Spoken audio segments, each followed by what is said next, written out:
Hello and welcome once again to the Boxing Opinions YouTube channel. I'm Jack Price. You can follow me on Twitter at PriceyJ97 or our boxing page where we talk and debate news in the boxing world at BoxingOpinions1. Today we're bringing you another exclusive interview, this time with experienced and exciting British lightweight contender Derry Mathews.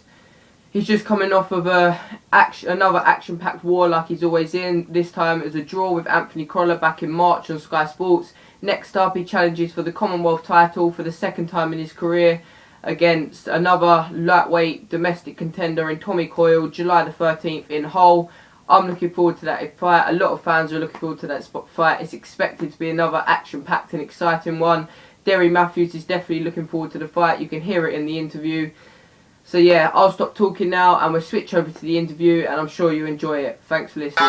Alright then, we'll start off by congratulating you on your last fight with Tommy Coyle back in March. The fight was a draw, but it was another action-packed war between both of you, and some people actually thought you did enough to win. What were your thoughts on the fight? I just thought I controlled the fight from the first bell. I maybe let it slip the last 3 rounds, but I thought I'd just done enough, and I thought the rounds I won them convincingly, and the rounds he won. Yeah. I thought it because it'd been even, so you know I thought I did do enough, being the hometown fighter and being the aggressor on the night. I thought I performed the best I could, and you know I was disappointed with the result, but as I said before, I just thought I'd just done enough, and the crowd thought I'd done enough. I think even the Manchester lot thought I'd done enough. Yeah. Well, next up is Tommy Coyle. We'll talk about him in a minute, but first, a lot of our Twitter followers wanted to know if we'll see a third fight between you and Anthony. I hope so. I hope so for the fans and the paying public. They deserve a third fight, and you know if Anthony wants it, he only has to get his team to pick up the phone, and I'm at the other end of the phone. I'll accept the fight, whether it's here in Manchester, Oldham, Bolton, wherever he wants to have the fight. I'm willing to take it. So. You know, I've got to worry about Tommy Coyle first, and then I can plan the future. Yeah, so Tommy Coyle next then on July 13th. He's 115, lost 1 with 6 KOs. What are your thoughts on him as a fighter? He's good. He's big for the weight. He's got a great trainer in Jamie Moore, who've got a lot of respect for him. He's one of the best fellas in boxing, and you know, but as a fighter, he hasn't been tested. He hasn't been into the places I've been. He hasn't been in deep waters. He's always had everything his own way. And yeah, you know, he's boxed one person with a winning record and got beat. So that sums him up. And you know, I think he's sort of kidding the people of public and kidding the people of Hull how good he really is. And you know, he's only fighting basic journeyman and all these Mickey Mouse belts. And yeah, you know, he's kidding along himself. And you know, but I'm not taking him lightly. I've got to take him very serious. I'm fully focused on it. I'm training harder than I've ever trained because, you know, I know I'm in for a good fight with Tommy. He's got everything to gain and nothing to lose, and I've got everything to lose. If I get beat to him, it's back to the drawing board, and then where do we go from there? So, yeah, you know, it's a fight I must win. Yeah. So, just over 6 weeks left until fight night. How's training going so far? It's been superb. You know, I've been based myself in Liverpool for the last 6 weeks.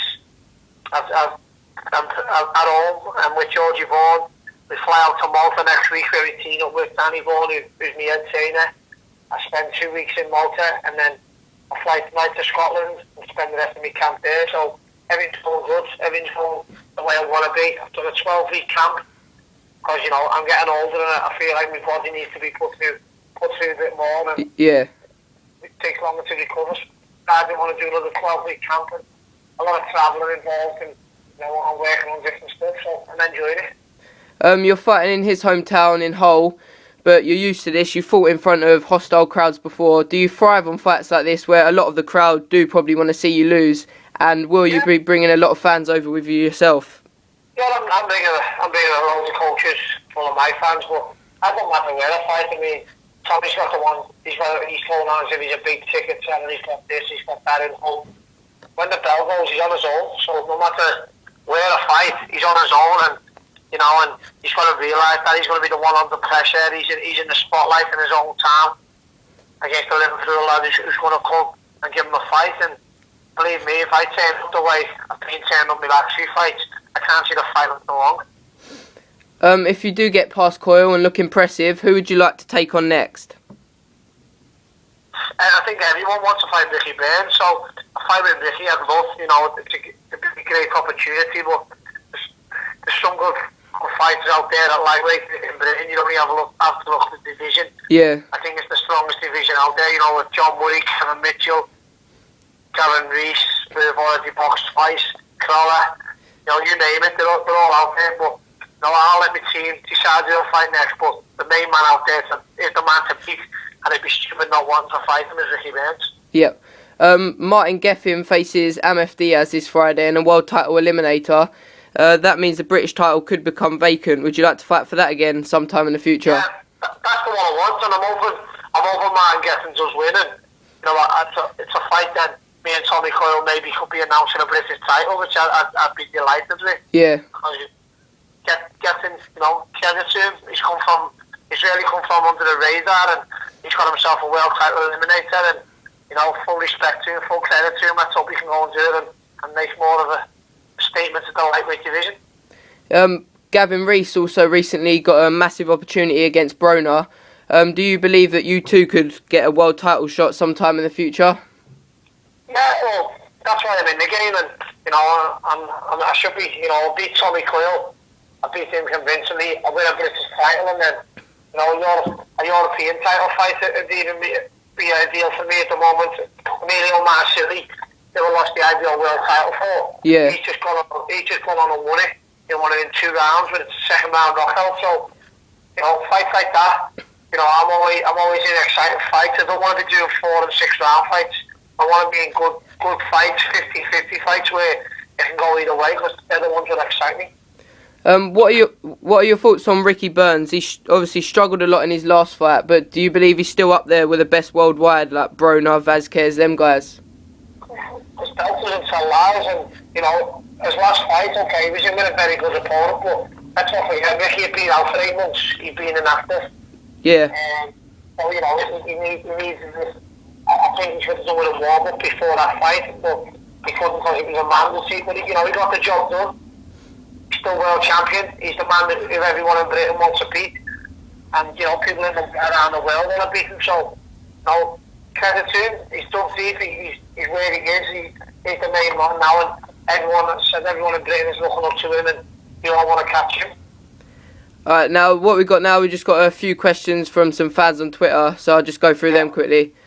You're fighting for the Commonwealth title for the first time in your career. Are you happy to be getting a shot at it? And what is your official prediction for you versus Coyle? It's my second time because I told you with Connor, but oh, yeah. The prediction is that I'm just going to get in there. If I have to go to points, I have to go to points, but I feel it's going to be power up, take over, and I'm going to take him places he's never been. I'm going to put him over. I know I'm going to put him over, and I'm going to cut him. I want to do things what he's never had done to him before, and I just want to see what he's like coming back. Would you be willing to have a rematch with the Mongolian warrior Choi? Yeah, most definitely. I've already, he beat me, then I beat him. So a third fight with Choi is there, but he's only doing featherweight at the moment, and I speak to Choi on a regular basis. He's good pals of mine, and yeah. If that fight come off, it'd be great for the playing public. Where did the nickname Dirty Derry come from? A few fans, a few reporters were writing articles saying I'm a dirty fighter, and then I remember boxing Matthew Marsh, and I was getting a lot of bad press in the magazines, and then I decided I'm going to call myself Dirty and see how they like that. And then I put it on my waistbands and my shorts, and since that day it stuck. And you only have to see what Mickey Van said a couple of weeks ago. He done an interview and said that I'm the worst fighter he's ever refereed in his pro career. So I don't get why they slag me off so much for being a dirty fighter when I've always been a tall stand-up boxer with good skills. Yeah.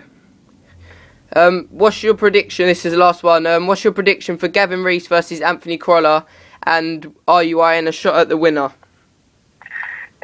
I'm going to go, obviously I'm going to go for Gavin Rees, experience and power, but it's a 50-50 fight again, and it's one of them fights where if Andy Crolla wins, it opens big doors for him. If he gets beat, where does he go? So it's an interesting one. It's a good fight again for the public. It's a good fight for Sky. But I'm favouring Gavin Rees.